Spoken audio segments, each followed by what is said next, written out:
नमस्कार, जीत पॉइंटर में आप सभी का स्वागत है। कैसे हैं आप सभी लोग? देखिए, घटना चक्र के पूर्वावलोकन की सीरीज में आज हमने नया सब्जेक्ट शुरू किया है, इतिहास। और आज शुरू करेंगे हम प्राचीन भारत का इतिहास। और इसका पहला अध्याय होगा पाषाण काल। ठीक है, प्राचीन भारत का इतिहास और पाषाण काल। तो इससे संबंधित जो प्रीवियस ईयर्स में क्वेश्चंस आए हैं वो क्वेश्चन देख लेते हैं।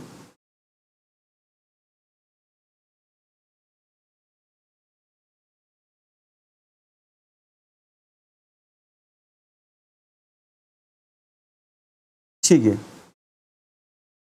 चलिए देखते हैं पहला क्वेश्चन। पहला प्रश्न है, रॉबर्ट ब्रूस फुट थे। जो रॉबर्ट ब्रूस फुट जो व्यक्ति थे वो क्या थे? ए दिया है भूगर्भ वैज्ञानिक, पुरातत्वविद, वनस्पति शास्त्री या इतिहासकार। इनमें से कौन से है? तो इसमें राइट आंसर होगा ए और बी दोनों।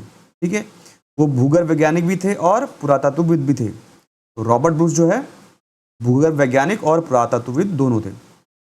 इनसाइक्लोपीडिया ब्रिटानिका के अनुसार रॉबर्ट ब्रूस फुट ब्रिटिश भूगर्भ वैज्ञानिक और पुरातत्वविद थे। जियोलॉजिकल सर्वे से संबद्ध रॉबर्ट ब्रूस फुट ने 1863 ईस्वी में भारत में पाषाणकालीन बस्तियों के अन्वेषण की शुरुआत की थी। तो रॉबर्ट ब्रूस फुट ने जो है भारत में पाषाणकालीन बस्तियों की शुरुआत कब की थी? 1863 में। और वो एक भूगर्भ वैज्ञानिक भी थे और पुरातत्वविद भी थे। अगला क्वेश्चन देखते हैं। प्रश्न संख्या 2, कोपेनहेगन संग्रहालय की सामग्री से पाषाण, कांस्य और लोह युग का त्रियुगीय विभाजन किया था।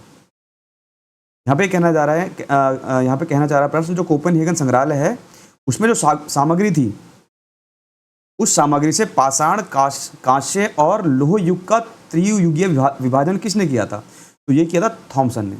ठीक है, थॉमसन ने। ये राइट आंसर होगा। डेनमार्क के कोपेनहेगन संग्रहालय में 1818 और 1820 में एक आयोग की रिपोर्ट के अनुसार सामग्री के आधार पर पाषाण, कांस्य, लोह युग का त्रियुगीय विभाजन क्रिश्चियन जर्गेनसन थॉमसन ने किया था। ठीक है, तो किसने किया था? थॉमसन ने किया था पाषाण, कांस्य और लोह युग का विभाजन। यद्यपि थॉमसन ने 1836 ईस्वी में इसी वर्गीकरण के अनुसार संग्रहालय की वस्तुओं का विवरण प्रकाशित किया था। ठीक है, आगे देख लेते हैं। प्रश्न संख्या 3, उत्खनित प्रमाणों के अनुसार पशुपालन का प्रारंभ हुआ था। यहाँ पे बोला जा रहा है जो प्रमाण निकले हैं उत्खनन के बाद, उससे कहाँ से पता चलता है कि पशुपालन का प्रारंभ हुआ था? तो पहला है निचले पूर्व पाषाण काल में, मध्य पूर्व पाषाण काल में, ऊपरी एवं पाषाण काल में या मध्य पाषाण काल में। तो पशुपालन का जो प्रारंभ हुआ था वो मध्य पाषाण काल से शुरू हुआ था। ठीक है, तो डी राइट आंसर होगा। मध्य पाषाण काल के अंतिम चरण में पशुपालन के साक्ष्य प्राप्त होने लगते हैं। ठीक है, तो मध्य पाषाण काल का जो अंतिम चरण था उसमें जो है पशुपालन के साक्ष्य प्राप्त होने लगे। ऐसे पशुपालन के साक्ष्य भारत में आदमगढ़ में मिले हैं। भारत में कहाँ मिले हैं पशुपालन के साक्ष्य? आदमगढ़ में, जो कि होशंगाबाद मध्य प्रदेश में। ठीक है, तथा बागौर भीलवाड़ा राजस्थान से मिले हैं। तो भी ध्यान रखेंगे कि भारत में मध्य पाषाणकालीन जो है पशुपालन के जो प्रमाण मिले हैं प्रारंभ होने के, वो आदमगढ़ में मिले हैं और बागौर में मिले हैं राजस्थान में। ठीक है, आगे देखेंगे। प्रश्न संख्या 4, मध्य पाषाणिक प्रसंग में पशुपालन के प्रमाण जहां मिले हैं वह स्थान कौन सा है? तो अभी हमने देखा आदमगढ़, होशंगाबाद मध्य प्रदेश में। ठीक है, दो जगह से मिले हैं, आदमगढ़ होशंगाबाद मध्य प्रदेश और बागौर भीलवाड़ा राजस्थान। दो जगह से मध्य पाषाणकालीन पशुपालन के प्रमाण मिले हैं। ठीक है, आगे देखेंगे। प्रश्न संख्या 5, निम्नलिखित में से किस स्थल से हड्डी के उपकरण प्राप्त हुए हैं? तो कौन सा स्थल है जहां से हड्डी के उपकरण प्राप्त हुए हैं? तो महदहा और सराय नाहर राय। ठीक है, दोनों ही राइट आंसर हो गए। महदहा से भी मिले हैं और सराय नाहर राय से भी हड्डी के उपकरणों के प्रमाण मिले हैं।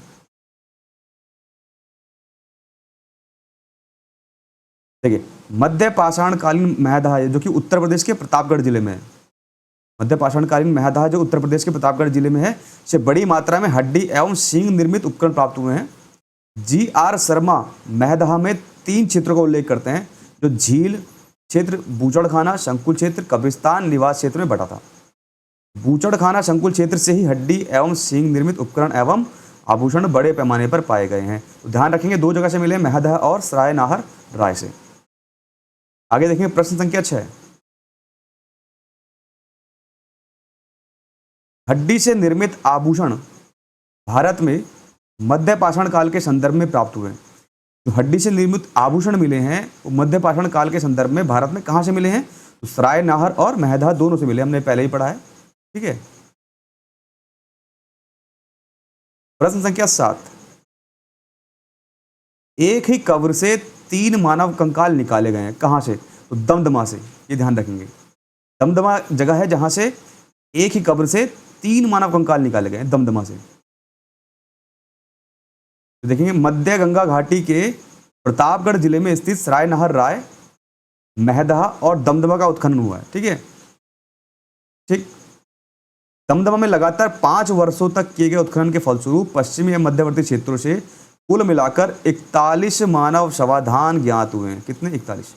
इन शवाधानों में से 5 शवाधान युग्म शवाधान है और 1 शवाधान में 3 मानव कंकाल का साथ दफनाया गया है। तो ध्यान रखेंगे 3 मानव कंकाल कहां से मिले हैं? दमदमा से। नेक्स्ट देखेंगे प्रश्न संख्या 8। खाद्यान्नों की कृषि सर्वप्रथम प्रारंभ हुई थी। जो खाद्यान्न है उनकी कृषि जो है सर्वप्रथम कब प्रारंभ हुई? नवपाषाण काल में। ठीक है, तो जो कृषि होना शुरू हुई जैसे गेहूं की, धान की, तो ये नवपाषाण काल से शुरू हुई। तो खाद्यान्नों का उत्पादन सर्वप्रथम नवपाषाण काल में हुआ। यही वह समय है जब मनुष्य कृषि कर्म से परिचित हुआ था। आगे देखेंगे प्रश्न संख्या 9। भारत में मानव का सर्वप्रथम साक्ष्य कहां से मिलता है? तो भारत में मानव का सर्वप्रथम साक्ष्य नर्मदा घाटी से मिलता है। ये ध्यान रखेंगे, भारत में मानव का सर्वप्रथम साक्ष्य कहां से मिलता है? नर्मदा घाटी से। भारत में मानव का सर्वप्रथम साक्ष्य मध्य प्रदेश की पश्चिमी नर्मदा क्षेत्र में अवस्थित हथनौरा होशंगाबाद नामक पुरास्थल से प्राप्त हुआ है। इसकी खोज पुरातत्वविद अरुण सोनकिया द्वारा की गई थी 1982 में। आगे देखेंगे प्रश्न संख्या 10। प्रथम मानव जीवाश्म भारत की किस नदी घाटी से प्राप्त हुआ था? जो प्रथम मानव जीवाश्म था वो भारत की किस नदी घाटी से प्राप्त हुआ है? हम पहले पढ़ चुके हैं, नर्मदा घाटी से। आगे देखेंगे प्रश्न संख्या 11। मानव द्वारा सर्वप्रथम प्रयुक्त अनाज था। तो मानव के द्वारा सर्वप्रथम जो प्रयुक्त अनाज था वो क्या था? जौ। ठीक है, ध्यान रखेंगे जौ। आधुनिक मानव समाज द्वारा मुख्य रूप से 8 खाद्य अनाजों का उपभोग किया गया है, जो गेहूं, चावल, मक्का, बाजरा, सोरगम, राई और जई है। अनाजों के पौधे विभिन्न क्षेत्रों में जंगली घास के रूप में विद्यमान थे, जिन्हें बीजों के रूप में अलग अलग क्षेत्र में अलग अलग समय पर मानव ने उगाया। वैश्विक दृष्टि से देखा जाए तो सर्वप्रथम जौ 8,000 ईसा पूर्व के आसपास भूमध्य सागर और ईरान के मध्य स्थित पश्चिमी एशिया देश के मानव द्वारा उगाया गया। बाद में लगभग इन्हीं क्षेत्रों में 8,000 ईसा पूर्व के आसपास ही गेहूं को भी उगाया गया। सबसे पहले कौन सी फसल लगाई गई थी? जौ की। आगे देखेंगे प्रश्न संख्या 12। भारतीय उपमहाद्वीप में कृषि के प्राचीनतम साक्ष्य प्राप्त हुए हैं। तो भारतीय उपमहाद्वीप है उसमें कृषि के प्राचीनतम साक्ष्य कहां से प्राप्त हुए हैं? लहुरा द्वीप से। कहां से? लहुरा द्वीप से। ये ध्यान रखेंगे, भारतीय उपमहाद्वीप में कृषि के प्राचीनतम साक्ष्य कहां से प्राप्त हुए? लहुरा द्वीप से। ठीक है, नवीनतम खोजों के आधार पर भारतीय उपमहाद्वीप में प्राचीनतम कृषि साक्ष्य वाला स्थल उत्तर प्रदेश का संत कबीर नगर जिले में स्थित लहुरा देव है। ठीक है, ये लहुरा देव कहाँ है? संत कबीर नगर जिले में है। यहाँ से 9,000 ईसा पूर्व से 7,000 ईसा पूर्व तक के बीच चावल के साक्ष्य प्राप्त हुए हैं। उल्लेखनीय किसके प्राप्त हुए? चावल के। ध्यान रखेंगे लहुरा देव से, उत्तर प्रदेश में संत कबीर नगर में। इस नवीनतम खोज के पूर्व भारतीय उपमहाद्वीप का प्राचीनतम कृषि साक्ष्य वाला स्थल पहले मेहरगढ़ था, जो कि पाकिस्तान के बलूचिस्तान में स्थित है। ठीक है, यहाँ से गेहूं मिले थे। अगर सबसे पहले देखा जाए तो मेहरगढ़ में जो इस समय पाकिस्तान में है, लेकिन अब वर्तमान में कौन सा है माना जाएगा? लहुरा देव, उत्तर प्रदेश का संत कबीर नगर। वहाँ से चावल मिले थे और यहाँ से गेहूं के मिले थे, ठीक है, मेहरगढ़ से, तो पाकिस्तान के भी बलूचिस्तान में स्थित है। जबकि प्राचीनतम चावल के साक्ष्य वाला जो स्थल है वो कोल डिवा है, ठीक है, ये इलाहाबाद जिले में बेला नदी के तट पर स्थित है, ठीक है। यहाँ से चावल की भूसी के साक्ष्य मिले माना जाता है। आगे देखेंगे तो उपरोक्त संदर्भ में अभी यदि विकल्प में लौरादेव रहता है तो आप विकल्प वही होगा लौरादेव, और अगर कोल डिवा आ जाता तो कोल डिवा होता जो कि इलाहाबाद में है, ठीक है। आगे देखेंगे प्रश्न संख्या 13, भारतीय उपमहाद्वीप में कृषि के प्राचीनतम साक्ष्य प्राप्त हुए। यहाँ पे देखो कोल डिवा दिया है, तो कोल डिवा राइट आंसर होगा। अगर कोल डिवा की जगह लौरादेव होता तो लौरादेव माना जाता, ठीक है, ये ध्यान रखिए। प्रश्न संख्या 14, भारतीय उपमहाद्वीप में कृषि के प्राचीनतम साक्ष्य कहाँ से प्राप्त हुए हैं? तो भारतीय उपमहाद्वीप में कृषि के प्राचीनतम साक्ष्य मेहरगढ़ से प्राप्त हुए, ध्यान रखें, कहाँ से? मेहरगढ़ से। आगे देखेंगे प्रश्न संख्या 15, नवपाषाण युग में भारतीय उपमहाद्वीप के उत्तर पश्चिमी क्षेत्र में निम्नलिखित में से किस स्थान पर कृषि के अभ्युदय के प्रारंभिक प्रमाण प्राप्त हुए हैं? तो हम पढ़ चुके हैं मेहरगढ़ में, ठीक है। प्रश्न संख्या 16, भारत में पशुपालन एवं कृषि के प्राचीनतम साक्ष्य प्राप्त हुए हैं मेहरगढ़ से, ठीक है, ध्यान रखें मेहरगढ़, देखो कितनी बार आया क्वेश्चन, ठीक है, मेहरगढ़। प्रश्न संख्या 17, उस स्थल का नाम बताइए जहां से प्राचीनतम स्थायी जीवन के प्रमाण मिले हैं। तो मेहरगढ़, ये राइट आंसर होगा इसका, मेहरगढ़। देखिए दिए गए विकल्पों में प्राचीनतम स्थायी जीवन के प्रमाण सर्वप्रथम बलूचिस्तान के कच्ची मैदान स्थित मेहरगढ़ से मिले हैं, जिसकी प्रमाणिक तिथि 7वीं शताब्दी ईसा पूर्व है, जबकि किली गुल मोहम्मद और कालीबंगा की प्राचीनतम तिथि 4000 ईसा पूर्व गई। लेकिन विकल्प डी सही माना जाएगा, यहाँ पे कालीबंगा नहीं दिया गया ना अभी, ठीक है, काली, ठीक है, यही हुआ right answer D Mehrgarh, Bharat के परिवेश में। आगे देखेंगे प्रश्न संख्या 18, निम्नलिखित में से किन स्थानों से मध्य पाषाण काल में पशुपालन के प्रमाण मिलते हैं? तो बागौर से, ठीक है, ध्यान रखेंगे, मध्य पाषाण काल में पशुपालन के प्रमाण कहाँ से मिलते हैं? बागौर से। बागौर कहाँ हुआ? ये मध्य प्रदेश के होशंगाबाद के निकट आदमगढ़ में, आदमगढ़, और बागौर है राजस्थान में, ठीक है, ये ध्यान रखेंगे, यहाँ से पशुपालन के प्रमाण मिलते हैं। प्रश्न संख्या 19, निम्नलिखित में से किसको चालकोलिथिक युग भी कहा जाता है? तो ताम्रपाषाण काल को, ताम्रपाषाण युग था, इसको चालकोलिथिक युग भी कहा जाता है। आगे देखेंगे प्रश्न संख्या 20, आहड़ सभ्यता के बारे में निम्न कथनों पर विचार कीजिए। पहला है आहड़वासी तांबा गलाना जानते थे, बिल्कुल सही है। दूसरा है ये लोग चावल से परिचित नहीं थे, ये गलत बात है, ठीक है। तीसरा है धातु का काम आहड़वासियों की अर्थव्यवस्था का एक साधन था, ये बिल्कुल सही है। यहां से काले लाल रंग के मृद भांड मिले हैं जिन पर सामान्यतः सफेद रंग से ज्यामितीय आकृतियां उकरी गई है, 4 राइट आंसर होगा। तो 1 और 3 4 सही है, ए राइट आंसर होगा, 1 3 और 4, ठीक है। प्रश्न संख्या 21, निम्न में से किस एक पुरा स्थल से पाषाण संस्कृति से लेकर हड़प्पा सभ्यता तक के सांस्कृतिक अवशेष प्राप्त हुए हैं?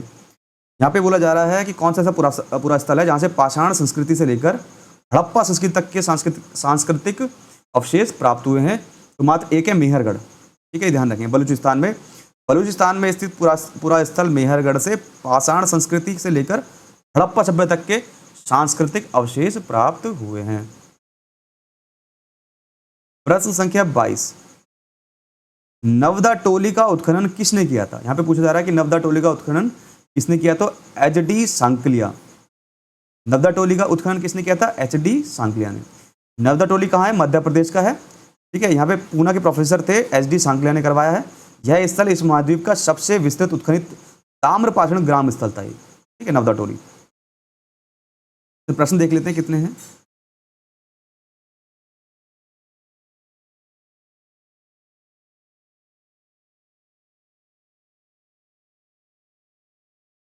बयालीस प्रश्न है।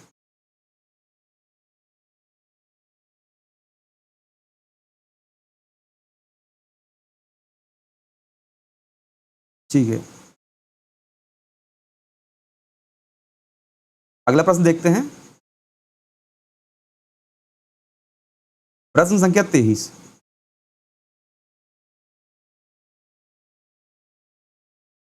नवदा टोली किस राज्य में अवस्थित है? तो अभी हमने देखा नवदा टोली कहाँ है, मध्य प्रदेश में। प्रश्न संख्या 24, बृहत पाषाण स्मारकों की पहचान की गई है। जो बृहत पाषाण स्मारक है उनकी पहचान कहाँ की गई है? मृतक को दफनाने के स्थान के रूप में की गई है, ये ध्यान रखेंगे। जो बृहत पाषाण स्मारक है उनकी पहचान की कैसे गई है? की गई है मृतकों को दफनाने के स्थान के रूप में की गई है। बी राइट आंसर होगा।